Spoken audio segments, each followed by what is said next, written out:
Ok, gente, boa noite.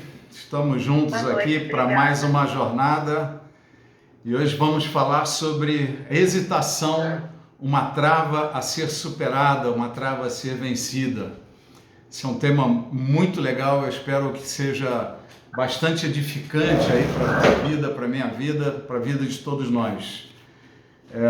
Eu vou começar lendo aqui esse trecho de Gênesis 11, 26, que ele está aí na apostila, né? São 3 páginas só. Se você está acessando pelo YouTube, você tem um link aí que você pode abrir e esse link vai te dar acesso a esse PDF, tá? Então, vamos lá. Estamos aqui em Gênesis 11, 26. Viveu Terá 70 anos e gerou a Abraão, a Naor e a Harã. São estas as gerações de Terá. Terá gerou a Abraão, a Naor e a Harã, e Harã gerou a Ló. Morreu Harã na terra... Deixa eu dar uma silenciada aqui. Pedir para o Fábio estar acompanhando aí, silenciar, por favor. Estava tentando, mas estava difícil. Morreu Harã na terra de seu nascimento, em Ur dos Caldeus, estando Terá, seu pai, ainda vivo. Abraão e Naor tomaram para si mulheres. A de Abraão chamava-se Sarai, a de Naor Milca, filha de Harã, que foi pai de Milca e de Iscar. Sarai era estéril, não tinha filhos.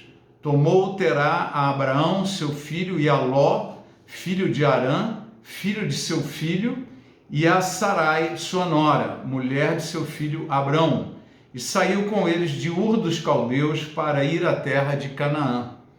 Foram até Harã, onde ficaram. E havendo Terá vivido 205 anos, ao todo, morreu em Harã. Então vamos começar a entender uma coisa aqui, que eu coloquei até um mapa para facilitar a visualização. Nesse mapa, aqui do lado direito, você vai ver a cidade de Ur. É onde começa a jornada de Abraão. Ele está em Ur dos Caldeus, que fica na Mesopotâmia, tá? Era uma cidade muito importante na época.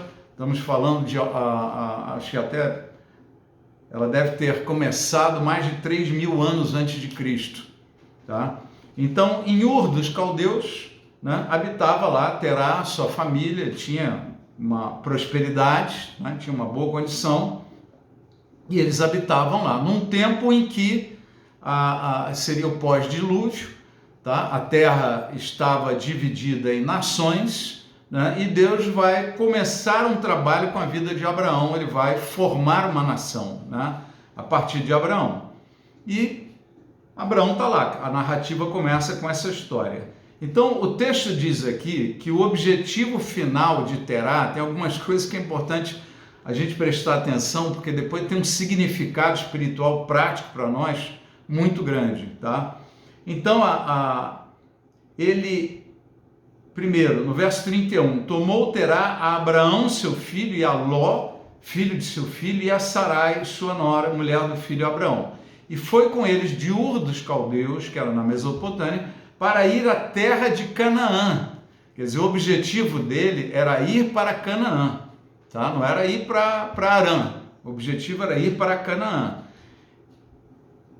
Foram até Harã, onde ficaram. Então é uma coisa aqui que você vê no mapa, tá? Ele está saindo de Ur dos Caldeus, tá? E foi seguindo aqui pelo Eufrates, né? E parou em Harã, que está ali em cima do mapa, tá? Num ponto você vai ver meio pequenininho ali, Harã, né? A cidade de Harã. Foi onde Terá parou com seu filho, o outro filho vivo, que era Naor. A Bíblia não fala muita coisa dele, né? Ele ficou em Terá. E aqui ele parou e ficou. Se você seguir essa linha vermelha, você vai chegar ali, já no mar Mediterrâneo, tá? Que é a terra de Canaã. Você vai ver aqui Canaã, né? Muito claramente no mapa aqui do lado esquerdo. Tá? Então, eu coloquei mais para visualização, para ficar um negócio mais fácil de absorver e raciocinar com ele. Então, o objetivo era o quê? Não sei se vai dar para ver por aqui, né? Ele estava saindo de Ur, aqui nesse ponto, tá? E o objetivo era chegar em Canaã. E ao invés de fazer isso, ele foi para Harã, que era o caminho, talvez fosse o melhor caminho por causa do rio. Vou mostrar aqui. Saindo de Ur, né? O objetivo era chegar em Canaã, mas ele foi para Harã e aqui parou, né? Ok, então vamos lá.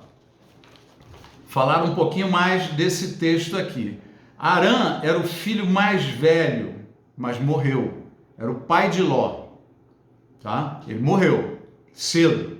Harã era também o nome da cidade onde Terá parou e se estabeleceu. Essa cidade intermediária aqui, Terá queria ir para Canaã, era o objetivo final, era o destino dele, mas parou no meio, por ali ficou.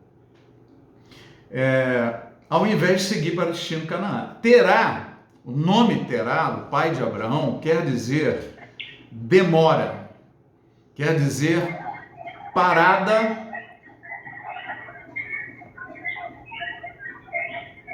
Deixa comigo.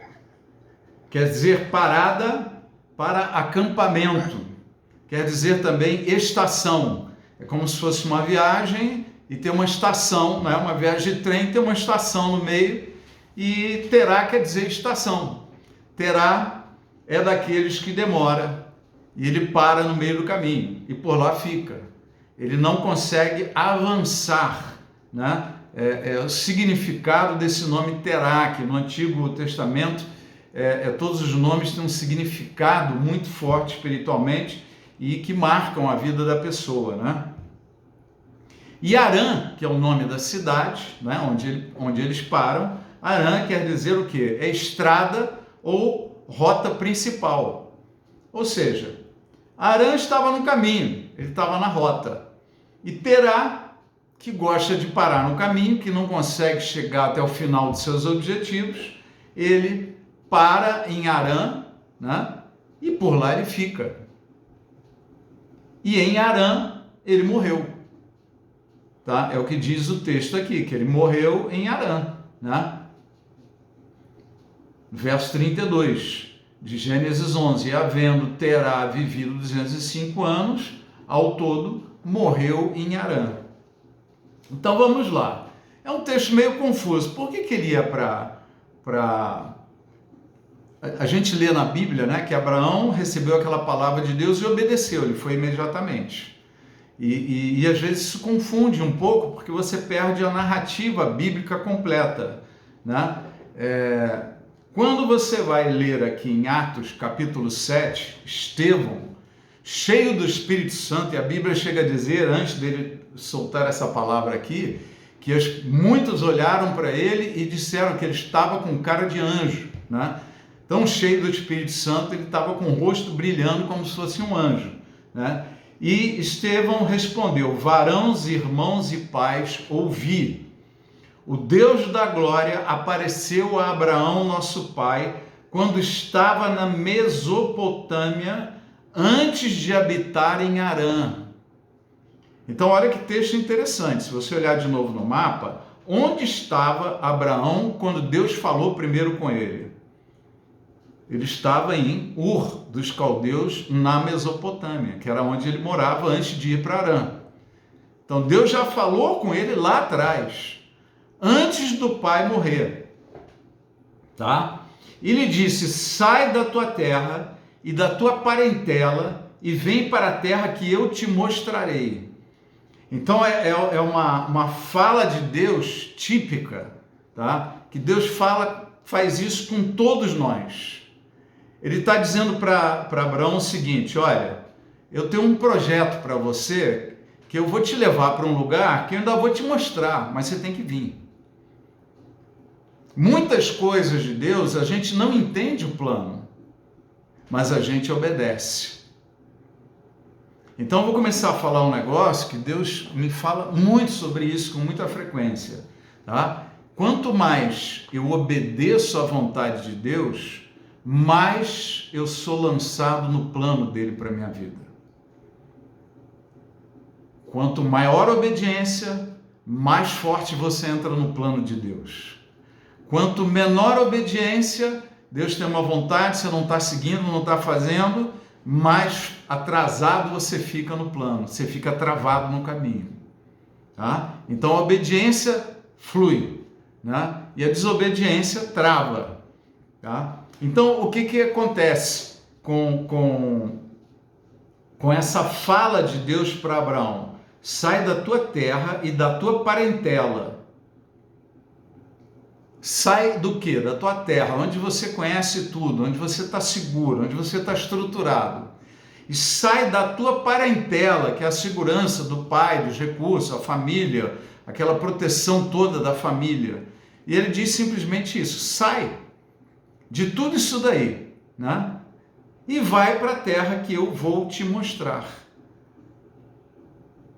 Ou melhor, ele fala, aqui tem outro detalhe que eu não enfatizei aqui nessa mensagem, mas ele não fala vai para a terra, ele fala vem para a terra, tá? É tipo assim, eu estou junto, né? Vem comigo, Abraão.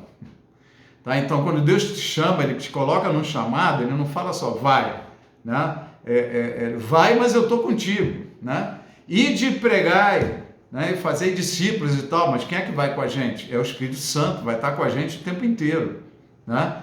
Desde a ascensão de Jesus, o Espírito Santo de Deus está conosco o tempo inteiro. E a Bíblia afirma isso, aliás, na última mensagem a gente falou sobre isso. Né? E depois, no momento do arrebatamento, Jesus também estará conosco para sempre. Nunca mais nós vamos ficar distante de Jesus, nós vamos ter o Senhor Jesus e o Espírito Santo conosco o tempo todo. Tá? E o Pai vai ser na última etapa, né? Só na Nova Jerusalém, novos céus, nova terra, o Pai virá e habitará conosco, nós habitaremos todos juntos.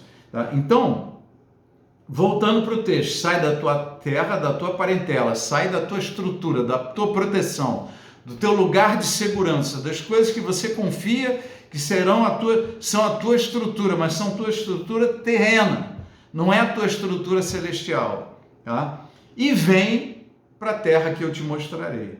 Então Deus fala em renúncia, a gente vai ver daqui a pouco, tá? Ele pede 2 renúncias e um ato de fé. 2 coisas que Abraão diz, ok, renuncia, abre mão, e um ato de fé. Vem para um lugar, uma coisa, um plano que eu ainda vou te mostrar, ainda não é conhecido de você. Então, voltando ao texto. Sai da tua terra, da tua parentela e vem para a terra que eu te mostrarei. Então saiu da terra dos caldeus e foi habitar em Harã. Tá? Então vamos lá. Deus falou para Abraão que sai da tua parentela, sai da tua terra e vai para um lugar que eu te mostrarei, que era Canaã. Mas o que Abraão fez? Ele deixou a parentela? Não. Ele saiu da cobertura do pai? Não. O pai foi junto, é o que a gente leu antes aqui. Tomou Abraão, Abraão e a Ló, né, e filho de seu filho Sarai, e saiu com eles de Ur dos Caldeus, que era na Mesopotâmia, para ir à terra de Canaã. Foram até Harã, onde ficaram. Tá? Então veja, não houve uma decisão imediata, eu vou sair. Aqui a Bíblia não fala muito de, olha, Abraão contou para Terá, Deus falou comigo e eu quero seguir. E o pai chegou e falou, então vamos juntos. Né? Mas a ordem de Deus para Abraão era o quê? Sai da tua parentela. Né? E ele foi junto, ele saiu da terra, tá? Mas não saiu da parentela. Ele veio debaixo da tutela do pai, tá? A gestão do pai, a liderança do pai, Terá, né? E veio com ele. Só que Terá parou no caminho e Abraão ficou com ele. E Abraão ficou com Terá até a morte de Terá. Enquanto o pai não morreu, Abraão não saiu de Harã para Canaã. E o que aconteceu com o plano de Deus? Ficou em stand-by. Ele foi para Harã e Deus não falou mais nada com ele. Ele ficou esperando. Ficou esperando. Quando Terá morreu, aí Deus fala com ele de novo, né? Deus apareceu a Abraão e tal, e lhe disse: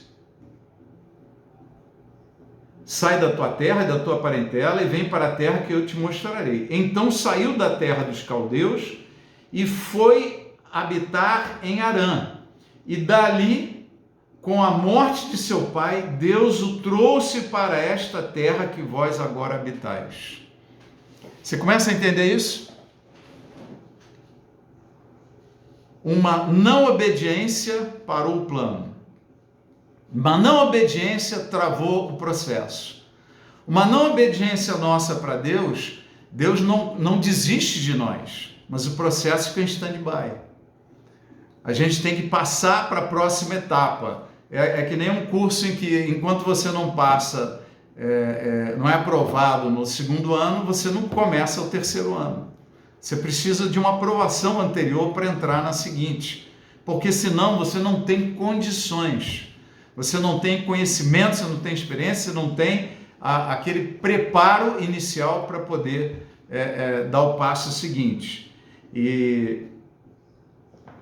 Então, aqui embaixo eu fiz uma sequência, só para a gente se situar. Deus chamou Abraão quando ele estava em Ur dos Caldeus, na Mesopotâmia. Terá ainda era vivo. Virando para a página 2. O que acontece? O chamado era: sai da tua terra, sai da tua parentela e vem para a terra que eu te mostrarei. A obediência tinha 2 renúncias e uma ação ao destino. Foi isso que a gente já falou antes, tá?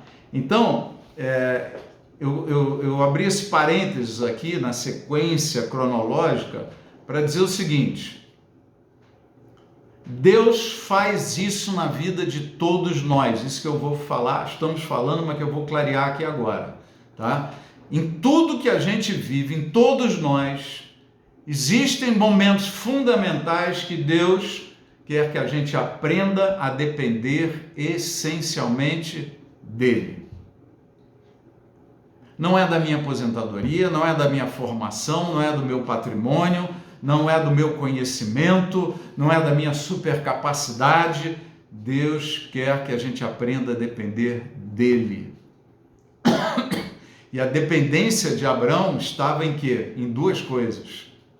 Na terra onde ele morava, todo estruturado, família, as amizades, tudo, e a parentela, né? Não, principalmente a estrutura do pai, mas também toda a estrutura familiar que estava no entorno dele. Então essa era a segurança de Abraão. E Deus queria fazer com Abraão o quê? Abraão, você vai ter que depender de mim. E para depender de mim, primeiro você tem que abrir mão. Sai da tua parentela, sai da tua terra, né? E vem para uma terra que eu vou te mostrar. Uma atitude de fé. Deus sempre nos ensina estas coisas. Você pode passar por vários momentos na sua vida, parece estar tudo tranquilo. Em algum momento, Deus vai mexer com a tua estrutura para te ensinar uma coisa fundamental. Você só depende dele. Nós só dependemos dele. De mais nada, de mais ninguém. Não confie no homem, ou não se apoie no homem, em outros homens. Não se apoie numa estrutura aparente. Não, eu tenho um plano de saúde, eu tenho um seguro de vida, eu tenho, né, a minha família, eu tenho uma estrutura de amigos e tenho. Não se apoie em nada disso. O teu apoio, a tua estrutura, a tua segurança é o Senhor. E Deus faz isso com todo mundo. Ou, se você olhar na história de Israel, você vai ver como é que Deus queria que o povo aprendesse desde do seu início a depender essencialmente dele. Ele fala para Abraão: de ti farei uma grande nação, em ti serão abençoadas todas as famílias da terra. E a mulher de Abraão era o quê? Estéril. Então ele precisou de um milagre. E aí vem o primogênito de Abraão. O que acontece com ele? A mulher dele também era estéril. E por aí vai. Você vê o povo aprendendo desde a sua origem. Vocês precisam aprender a depender do Senhor. É uma bênção e é vamos dizer, é uma coisa normal na vida cristã. A gente precisar sempre de um milagre. Porque Deus age assim conosco. É a forma dele nos ensinar a crer completamente nele e depender dele. E o segundo passo que Deus nos ensina sempre é obedecer pela fé, mesmo sem entender. Tem coisas que eu não estou entendendo, está estranho, obedece, confia, vai, né? E Deus vai te abençoar. Às vezes, é mais importante o obedecer do que o entender, porque aquele que obedece, cedo ou tarde entenderá, e aquele que não obedece nunca vai entender. Eu vou repetir essa frase. Aquele que obedece, mais cedo ou mais tarde, vai entender. E aquele que não obedece, nunca vai entender os propósitos de Deus e nunca vai entrar no plano de Deus para a vida dele. Então ele não vive a boa, agradável e perfeita vontade de Deus. Ele não entra no plano, no projeto de Deus. Deus tem um projeto para a minha vida e para a tua vida. Ele quer te transformar e te levar a fazer as obras que Ele preparou de antemão para que nós andássemos nelas. Tá? Então, ok. A sequência da informação, quer dizer, ele fala para Abraão, sai da tua terra, da tua parentela e tal, e vem o passo seguinte. Abraão saiu de Ur, mas não saiu da parentela. Ele ficou debaixo da liderança do pai até a morte de Terá. E habitar aonde? Em Harã, durante esse tempo todo que fica no caminho, ali seguindo pelo rio Eufrates. Tá? Terá partiu para o destino dado por Deus para Abraão, que era Canaã, mas parou no caminho, em Harã, onde viveu até morrer. O destino e objetivo era Canaã, mas parou em Harã. Terá tomou Abraão e Ló e partiu para Canaã. Terá era o líder, não era Abraão. Ele estava debaixo ainda da parentela. Abraão não conseguiu deixar a parentela e permaneceu debaixo da autoridade dela. Então vamos lá. Qual o significado de Terá na vida de Abraão? Terá é a hesitação de Abraão. Terá, o nome já diz, né, é aquele que para no caminho. Terá é a estação, né? A gente viu a origem da palavra do nome de Terá. Tá? Então, ela é uma estação, ele para no caminho e fica lá, ele não consegue sair daquela estação, ele fica travado ali. E Abraão ficou com ele, por quê? Porque Terá prendia ele. Ele não conseguia entrar no plano de Deus enquanto não obedecesse. Deixa a tua parentela. E ele continuou com a parentela. E aí veio uma coisa maravilhosa da gente entender. Deus respeita o nosso tempo no processo. Abraão, por alguma razão, ele não estava pronto para deixar Terá. E Deus respeitou, ele não desistiu do plano, o plano continua. Às vezes nós fomos fracos, cabeçudos, teimosos, né? A gente atrasa o agir de Deus nas nossas vidas, mas Deus não desiste da gente. O plano fica ali em stand-by, esperando a obediência, esperando, olha, vamos para o próximo passo, né? O Espírito Santo nos incomoda, ele nos atrai, mas enquanto a gente não aprende a lição 10, a gente não vai para a lição 11. E a coisa fica em stand-by, tá? Mas isso é maravilhoso, saber que Deus respeita o nosso tempo no processo de transformação. Nós não conseguiríamos absorver tudo ao mesmo tempo. E Ele espera. E Terá morre com 205 anos. Deus não acelerou a morte de Terá, não tem nada que diga isso na Bíblia. Mas Deus esperou. E quando Terá morre, aí Deus leva ele para Canaã. Então o que prendia Abraão em Terá? O que impedia Abraão de ir em Harã? Desculpa. O que prendia Abraão em Harã? Era o seu pai, a sua parentela. Travou ele. impediu ele de seguir no plano que era Canaã, tá? E depois, quando o pai morre, ele finalmente vai para Canaã, tá? Voltando à questão da hesitação, tá? Terá então, simboliza na vida de Abraão a hesitação. É aquilo, eu vou ou não vou. Hesitação na vida de um jogador de futebol, por exemplo, de um artilheiro, é o fim da carreira dele. Porque quando a bola vai no pé dele, ele tem que ter plena convicção de eu vou chutar, eu vou pegar desse jeito, eu vou pegar no tempo, ela vai naquele canto e vai entrar, né? Eu vou fazer aquele gol. Se ele hesita, é uma fração de segundo, é um percentual mínimo de 1 segundo, que ele tem essa hesitação, ele já não chuta no tempo, ele vai chutar fora do tempo. Um esportista de qualquer área, se ele hesita, né, às vezes numa fração de segundos você perde um campeonato, você perde um torneio, porque você hesitou e não foi com confiança naquele movimento, né? Por isso que você treina repetitivamente para as coisas fluírem por instinto, né? Então, veja o poder de trava de uma hesitação, e Terá era hesitação na vida de Abraão. A insegurança de perder sua segurança terrena e depender somente do Senhor. Então vamos lá, o que é a hesitação? O que nos faz parar? Primeiro, as coisas que dominam sobre nós. O apóstolo Paulo fala em 1 Coríntios 6,12, né? Todas as coisas me são lícitas, mas não me deixarei dominar por nenhuma delas, tá? Todas as coisas me são lícitas, mas não vou me deixar dominar por nenhuma delas. As coisas que nos dominam, elas nos travam, elas nos bloqueiam. Eu não posso ser dominado. Esses dias eu fiz quase 6 meses já vai fazer.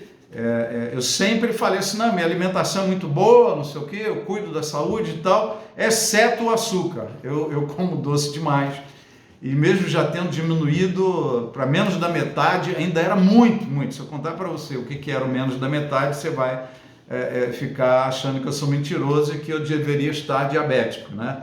Mas graças a Deus não tive nada. Mas em algum momento eu sentia dores articulares, o açúcar causa diversos problemas, o excesso, né?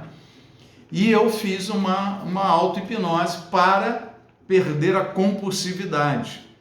Por quê? O açúcar me dominava. Então já tem 6 meses, eu não sinto mais compulsividade pelo açúcar, pelo doce, leite condensado, doce de leite, né? Eu fiz muito focado em leite condensado, doce de leite, que era o que eu mais comia. Então esses quase não chego nem perto. Às vezes como um chocolatinho e tal. Eu não fiz um corte total, eu fiz um corte na compulsividade. Se eu vou num lugar, gosto e tal. Então, todas as coisas me são lícitas, mas não me deixarei dominar por nenhuma delas. Tudo que te domina, que você sai da moderação, você sai do equilíbrio, você depende daquilo para se sentir bem, para ir à luta, o que acontece? Você se torna um escravo daquilo, você está dominado por aquilo. E esses domínios nos travam. Eu vou falar um pouco mais sobre isso daqui a pouco, tá?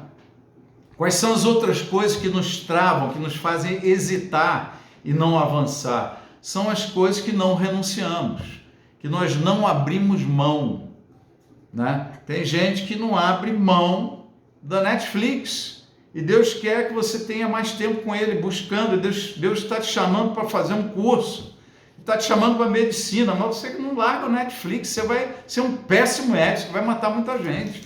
Você vai ser um péssimo engenheiro, você vai fazer os prédios caírem, né? Por quê? Porque você não abre mão de alguma coisa que te domina, né? Tem muita gente que é dominado pelo celular, quer dizer, o celular é uma coisa relativa, porque no celular você tem e-mail, mas quando você é dominado, por exemplo, pelas redes sociais, quando você é dominado por um jogo, né? Ou videogame, né? Quando você é dominado, o que é aquilo? Que você começa, você não para mais. Aí você quer jogar no outro dia também. Aí qualquer hora que você se sente meio frustrado, você vai para aquilo, né? A droga é assim, é uma compulsividade, né? A pessoa está com dores na alma, está com uma série de frustrações e coisas assim. O ser humano, ele busca o quê? Um alívio da dor, ele foge da dor e busca o prazer.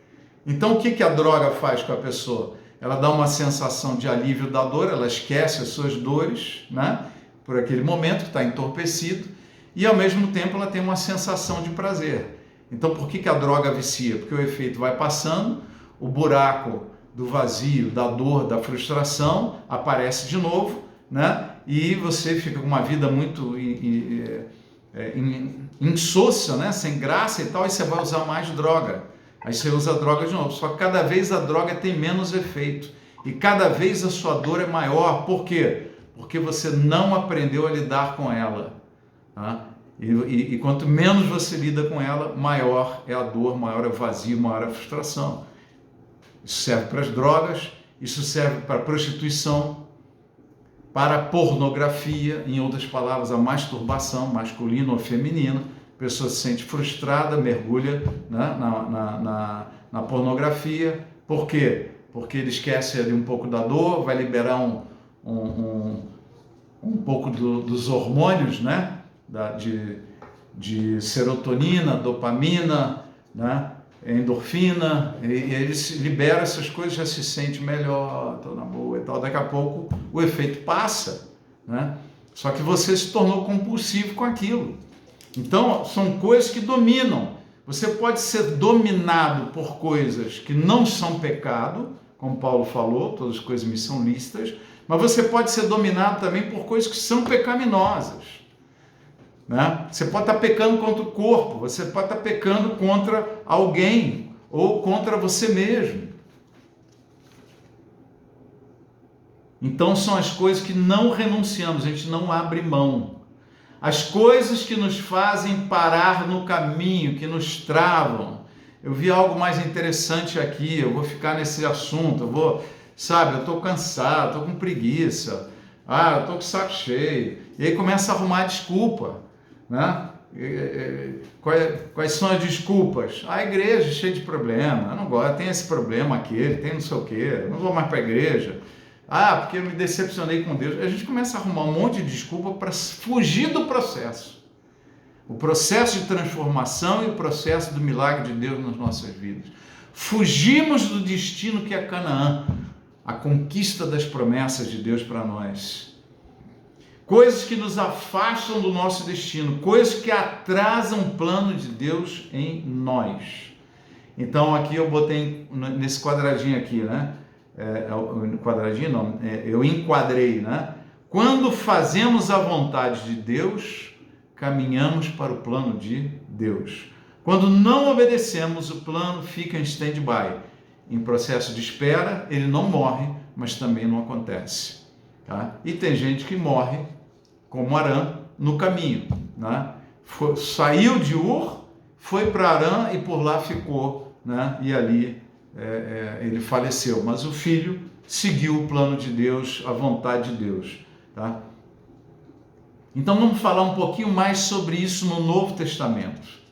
Hebreus 12, 1 até o 2, a metade do verso 2, está escrito assim: portanto também nós, visto que temos a rodear-nos tão grande nuvem de testemunhas, desembaraçando-nos de todo o peso e do pecado que tenazmente nos assedia, corramos com perseverança a carreira que nos está proposta, olhando firmemente para o autor e consumidor da nossa fé. Isso tem tudo a ver com o que aconteceu com Abraão, isso tem tudo a ver com o que acontece com a igreja hoje, com a minha vida e com a tua vida, tá? Existe uma carreira proposta. E nessa carreira proposta, tem coisas que a gente tem que abrir mão. Tem coisas que a gente tem que parar de confiar, de depender dessas coisas. Tem coisas que nós precisamos entregar a Deus e confiar plenamente nele, para seguir esta carreira, né? Por isso que ele fala, você segue a carreira como? Olhando firmemente para o autor e consumidor da nossa fé. olhando para Jesus como aquele que consuma e criou, gerou em nós a nossa fé. Isso precisamos fazer, né? Mas olha as coisas que nos atrapalham de chegar ao destino, as coisas que nos fazem parar em Canaã, em Harã, né? Que é a estação de parada ali. Que coisas são essas? Desembaraçando é o que está atrapalhando a gente de correr, de seguir a carreira, de seguir o chamado, de seguir o plano de Deus. Desembaraçando de todo o peso e do pecado que tenazmente nos assedia.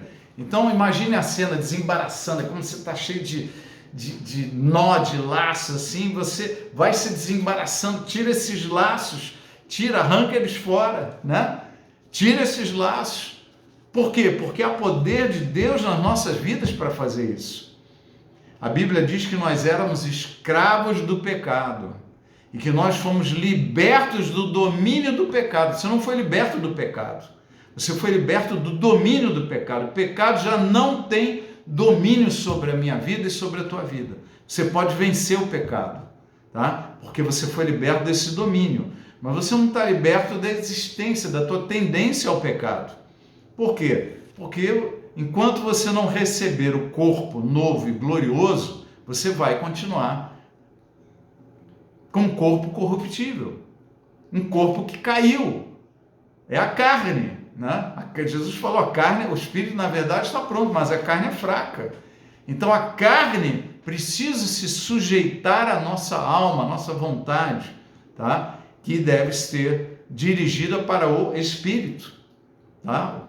Aquela batalha entre a carne e o espírito, né? Na luta pela nossa alma. Então a nossa alma tem que se inclinar para o espírito, né? Por isso que fala, se pelo espírito mortificardes os feitos da carne, certamente vivereis.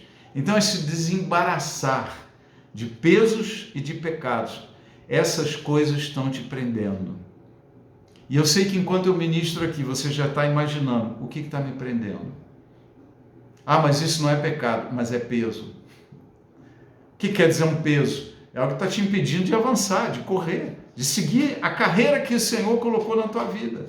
Está te pesando, está te atrapalhando, está te impedindo de avançar, te impede de andar mais rápido. É uma parcela de Terá na tua vida para te deixar parado em Harã e não ir para Canaã. Pesos e pecados. E estas coisas, diz o autor de Hebreus, tenazmente nos assedia. E eu me lembro, sempre que eu leio esse tenazmente aqui, nessa tradução, tá? Tenazmente, né? Eu me lembro de uma cola que fazia muita propaganda, né? É a cola Tenaz, que tinha um anúncio que falava assim, colhe com tenaz e descolhe se for capaz, né? Colhe com tenaz e descolhe se for capaz. E isso me associa assim, que é tipo o pecado tenazmente, ele fica aqui grudando, peso também de coisas que a gente não entrega, não abre mão, fica aqui grudado e você sai, né?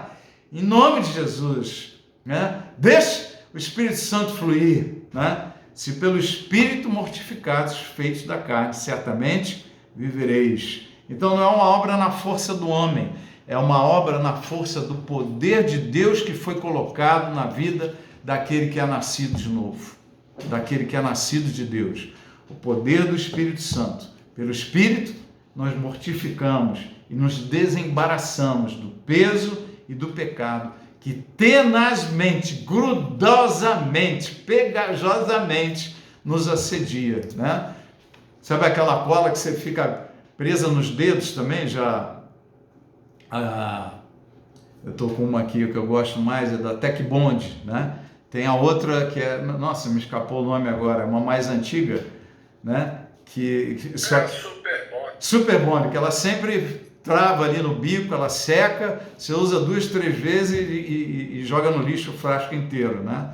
E a Tech Bond não tem esse problema, mas qualquer uma dessas duas, você gruda no dedo aqui assim, né, para colar alguma coisa, grudou no dedo, daqui a pouco você não consegue nem tirar um dedo do outro, né? E quando você tira, tá aquela cola ali, aquele negócio, você tem que lavar e lava, fica passa até pedra pônei para tirar, né? Ela tira a pele junto, tira a impressão digital.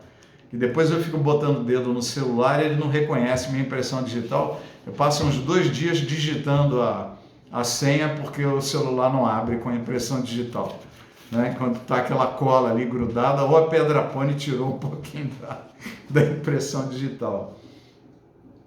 Então, queridos, está aqui no Novo Testamento um texto claro de Hebreus, tá? Não podemos parar em Harã. Nosso destino é Canaã. Esse é o meu destino, é o teu destino. Veja, analise o que te prende em Harã. Solta essas coisas. Sabe por quê? Porque elas estão te impedindo de viver o melhor de Deus para a tua vida. Elas estão te impedindo de usufruir daquilo que é bom, agradável e perfeito. Vamos abrir mão.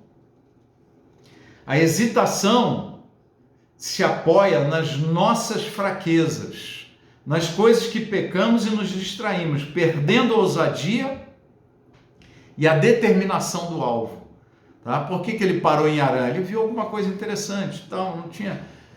A gente perde a ousadia e começa a ficar escravo, dominado por alguma coisa que está te travando. Pecado ou não pecado está te dominando, ela te trava.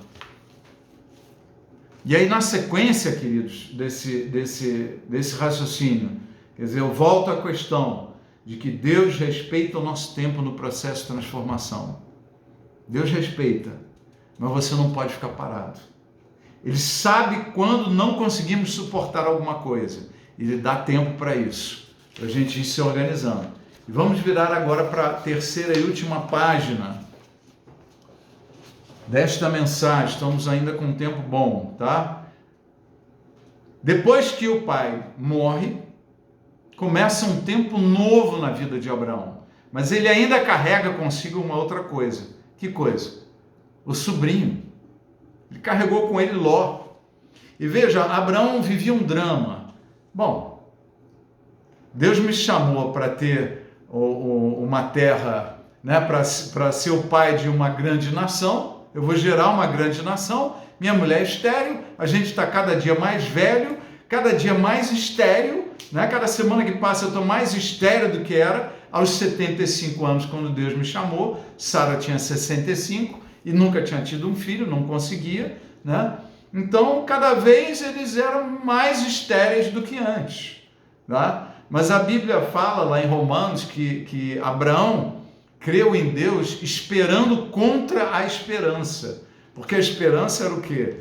Que cada vez é mais impossível de eu ter um filho, mas ele esperou contra essa expectativa, contra essa crença. Ele esperou que um milagre ia acontecer, mas ele foi aprendendo. Ele acreditou que tinha uma legislação lá naquele tempo, né, que não era dos judeus, que ainda não existia Israel, né, ele estava sendo criado em Abraão, mas tinha uma cultura de que se o pai não tinha filho, né, os pais não tinham filho, então o primogênito do servo dele mais antigo seria o herdeiro, né? Então ele pensou que seria um fulano de tal lá, a Bíblia dá o nome dele, eu não lembro agora, né, que seria o herdeiro. Depois, né, ele pensou numa outra possibilidade, né? Ele tinha Ló. Mais tarde ele pensou ainda numa outra possibilidade, né, que a mulher dele, né, falou, não, pega a minha serva, sai com a minha serva. E aquilo trouxe para ele um problema terrível, né? Porque esse filho da serva, o filho de Agar, que é Ismael, né? Ele começou a perseguir depois Isaac, ele era mais velho que Isaac, e a descendência de Ismael, eles se tornaram inimigos de Israel. Tá? Então são coisas que você semeia errado aqui hoje, por incredulidade, que você gera problemas lá na frente, consequências na tua própria vida ou na tua descendência, né? E que problemas foram esses? Eram os moabitas, descendentes de Ismael, né? E mais um outro povo também, descendente de Ismael, que se tornaram perseguidores de Israel, eles se tornaram inimigos. Então veja o momento adicional em que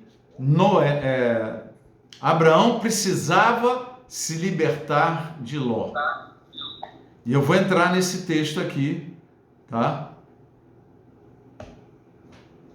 Que é o texto de Gênesis 12, 4 e 5, depois vamos ler o capítulo 13.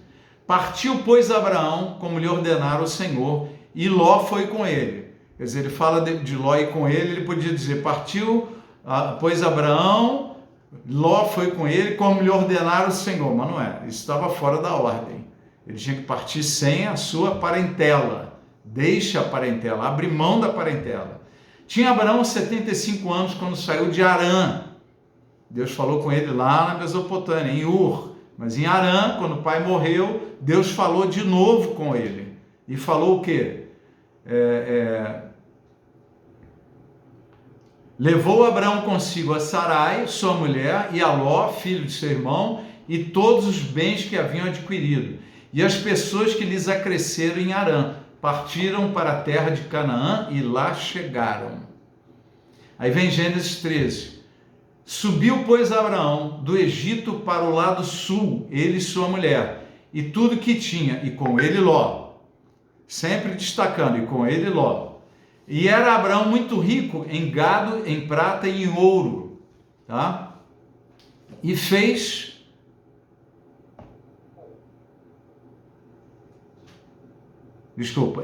as suas jornadas do sul até Betel, até ao lugar onde a princípio estivera a sua tenda, entre Betel e Ai. Preste atenção nessa palavra, até o lugar onde a princípio estivera a sua tenda, entre Abel e Ai. Até ao lugar do altar que outrora ali tinha feito, e Abraão invocou ali o nome do Senhor. E também Ló, que ia com Abraão, tinha rebanho, gados e tendas, e não tinha capacidade a terra para poderem habitar juntos, porque os seus bens eram muitos, de maneira que não podiam habitar juntos. E houve contenda entre os pastores do gado de Abraão e os pastores do gado de Ló. E os cananeus e os perizeus habitavam então na terra. E disse Abraão a Ló: ora, não haja contenda entre mim e ti, entre os meus pastores e os teus pastores, porque somos irmãos. Não está a tua terra diante de ti? Eia, pois, aparta-te de mim, e se escolheres a esquerda, eu irei para a direita, e se a direita escolheres, eu irei para a esquerda. E levantou Ló os seus olhos e viu toda a campina do Jordão, que era bem regada antes do Senhor ter destruído Sodoma e Gomorra. E era como o jardim do Senhor, como a terra do Egito, quando se entra em Zoar. Então Ló escolheu para si toda a campina do Jordão, e partiu Ló para o oriente, e apartaram-se um do outro. Habitou Abraão na terra de Canaã, e Ló habitou nas cidades da campina, e armou as suas tendas até Sodoma, onde eram maus os homens de Sodoma e grandes pecadores contra o Senhor. E disse o Senhor a Abraão, depois que Ló se apartou dele, olha esse detalhe, depois que Ló se apartou dele, porque Ló era outro impedimento. Ló era outro detalhe que Abraão tinha que ter largado, tinha que ter aberto mão. Então, enquanto ele não abriu mão, ele estava avançando, crescendo, mas ainda bloqueava a sua carreira, o seu processo, o cumprimento das promessas de Deus na vida dele. Tá? Então, depois que Ló se apartou dele, levanta agora os teus olhos e olha desde o lugar onde estás para o lado do norte, do sul, do oriente e do ocidente, porque toda esta terra que vês te hei de dar a ti e a tua descendência para sempre, e farei a tua descendência como o pó da terra, de maneira que se alguém puder contar o pó da terra, também a tua descendência será contada. Levanta-te, percorre essa terra no seu comprimento, na sua largura, porque a ti a darei. Queridos, tem verdades aqui importantíssimas, vamos correr aqui na direção delas. tá? Então a primeira coisa, não muito diferente do que aconteceu antes. Primeiro, Terá foi afastado, né? Terá faleceu. E aí Ló pôde sair de Harã e ir para o seu destino.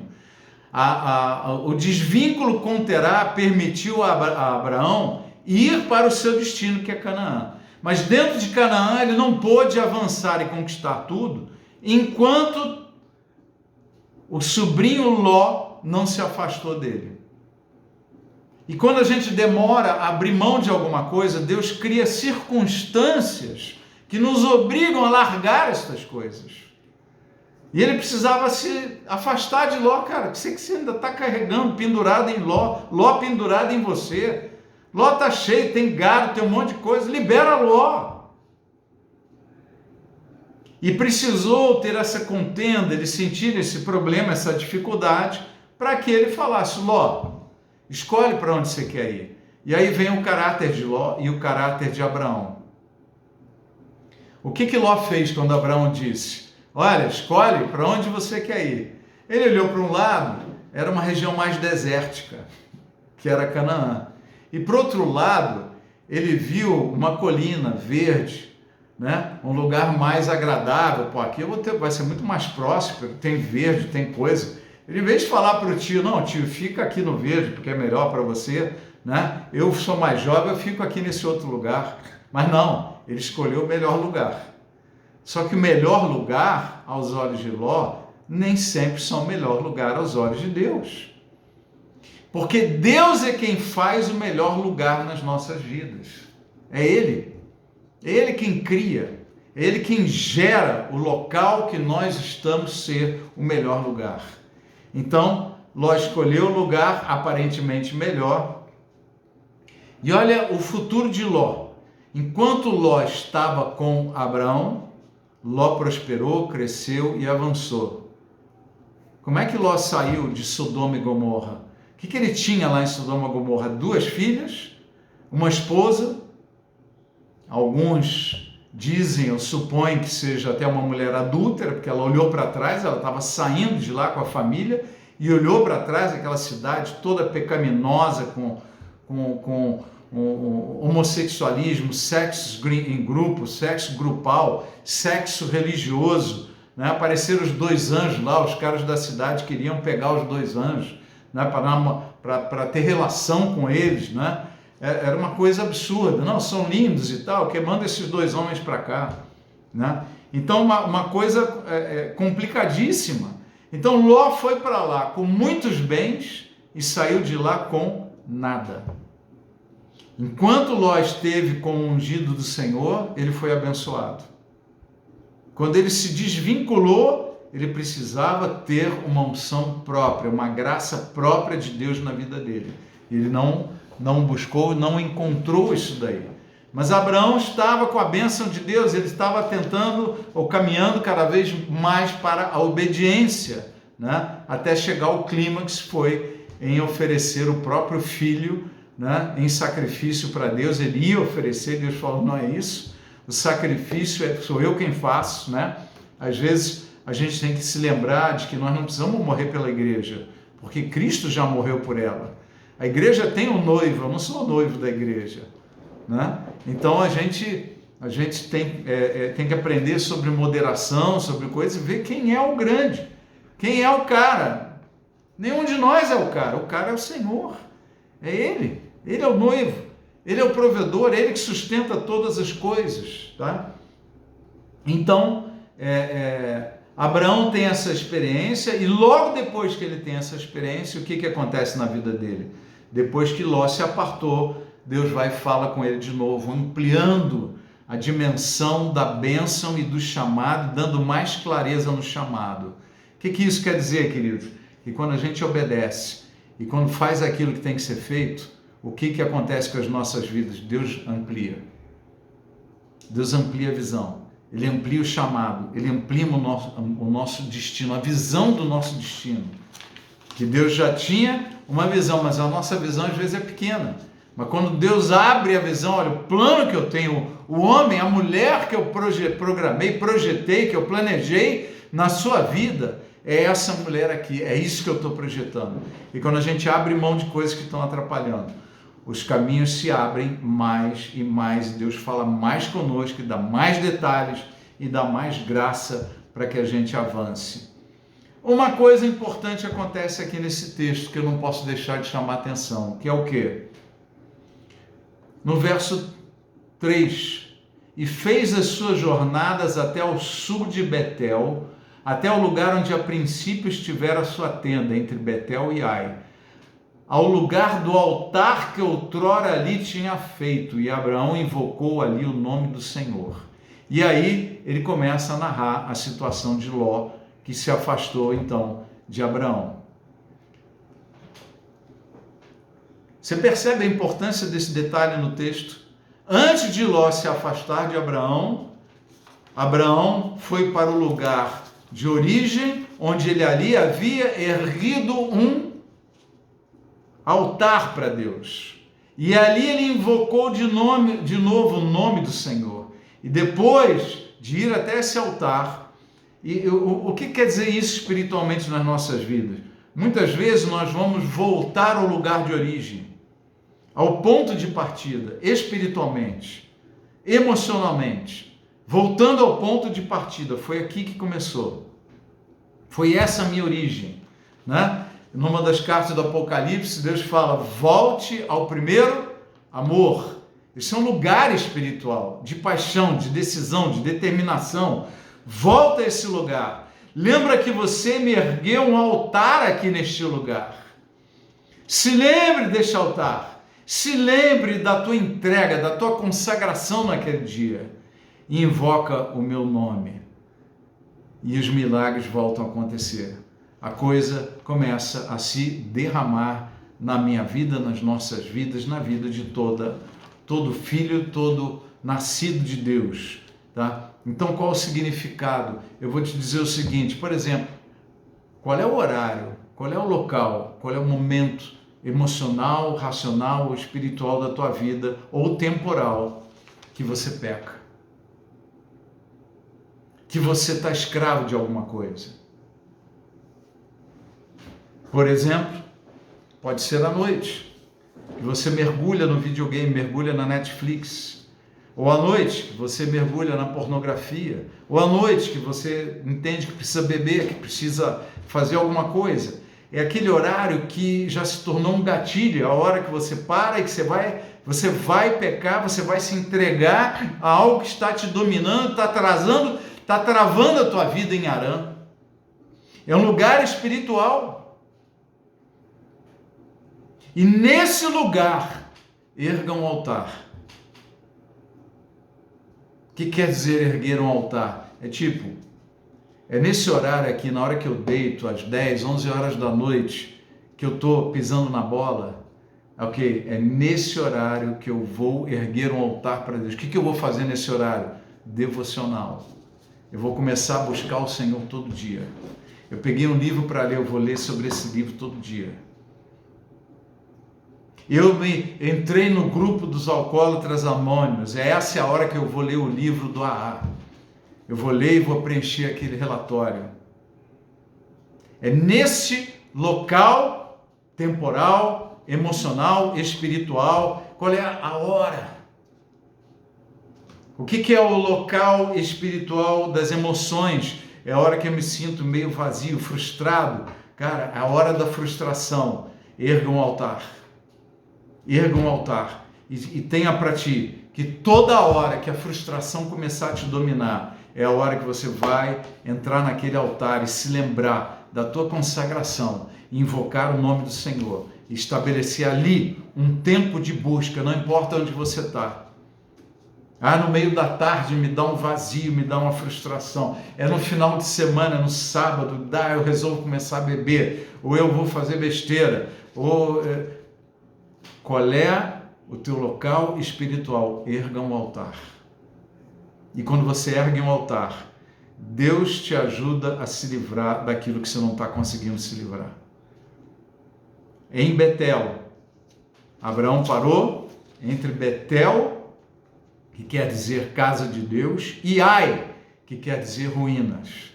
É a hora que você está entre a casa de Deus e a ruína, entre a bênção e a maldição, entre momentos bons e agradáveis na tua vida e momentos de perdas e derrotas, entre Ai, que quer dizer ruínas, e Betel, que quer dizer casa de Deus. Entre um e outro, é um momento de definição. Você ergue um altar ao Senhor e ali você invoca o nome dele. E o que vai acontecer? Sempre você vai ser dirigido para Betel. O altar te leva para Betel e te afasta de Ai. O altar te leva para Deus e te afasta das ruínas. Esse é o momento espiritual que carece de uma decisão. É o momento, é o lugar, é a hora, é o gatilho que está te destruindo. Qual é o teu principal gatilho? Para alguns pode ser a hora que você pensa no dinheiro. Ai meu Deus, o dinheiro está faltando, será que eu vou perder? Será que vai acontecer? É hora do altar. Ergue um altar ali na hora. Senhor, o Senhor é a minha provisão. Eu acabei de ver na Bíblia e isso me marcou e eu nunca mais vou esquecer. Que Deus trabalha duas coisas na vida de um homem. Que ele abra mão da sua segurança e confie totalmente no Senhor.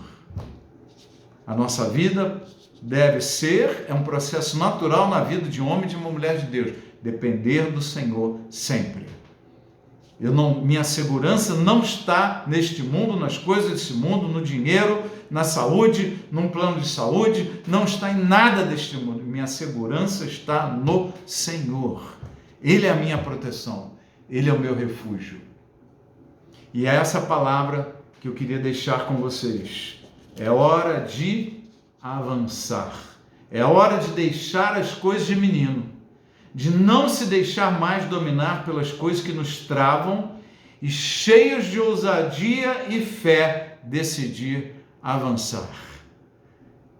Erga um altar do Senhor agora. Erga um altar do Senhor amanhã.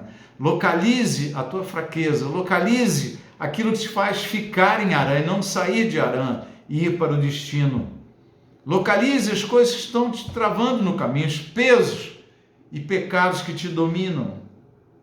Erga altares ao Senhor. Naquela hora, naquele momento, ou na tua fragilidade emocional, ou na tua ansiedade, é aquele o momento de erguer um altar. Você está entre a ruína e Deus, e a casa de Deus, a bênção de Deus. Betel e Ai. E esse altar vai te levar para Betel, vai te levar para a bênção e vai liberar todo o efeito de Ló na tua vida. Todo o efeito de Ló na tua vida. Eu queria orar com você, te desafiar a esse processo. Feche teus olhos aí onde você estiver. Pai, no nome de Jesus, eu quero entregar cada uma dessas vidas aqui, Pai. Teus filhos, tuas filhas estão buscando a tua presença, participar, ouvir esta mensagem, Senhor, e eu quero clamar que o Senhor toque profundamente nos corações, dê clareza de toda insegurança, das origens de toda hesitação, de tudo que faz parar, de tudo que trava, que atrasa no caminho, as coisas que dominam, que não conseguem abrir mão, não conseguem renunciar. Senhor, que em nome de Jesus toca na minha vida também, que todos nós possamos identificar as nossas travas e consagrarmos elas no teu altar, sabendo que o Senhor vai tirar, pelo poder do teu Espírito nas nossas vidas e com a nossa participação ativa, os lós que estão nos travando no caminho, os terás que estão nos impedindo de avançar, toda a nossa insegurança seja lançada no passado e que a nossa segurança e convicção e determinação estejam totalmente focadas em Jesus Cristo, nosso Senhor, na dependência que nós temos dele, na confiança que nós temos no Senhor, na tua obra, na tua proteção, na tua guarda, nos teus planos para as nossas vidas. Senhor, que a nossa obediência nos leve à plenitude daquilo que o Senhor planejou para nós, Pai. Eu peço por cada vida aqui Que a tua obra seja intensa, seja plena e seja vitoriosa na vida de cada um de nós, que possamos ser poderosamente usados pelo Senhor na vida de muitas pessoas, em nome de Jesus. Amém e amém.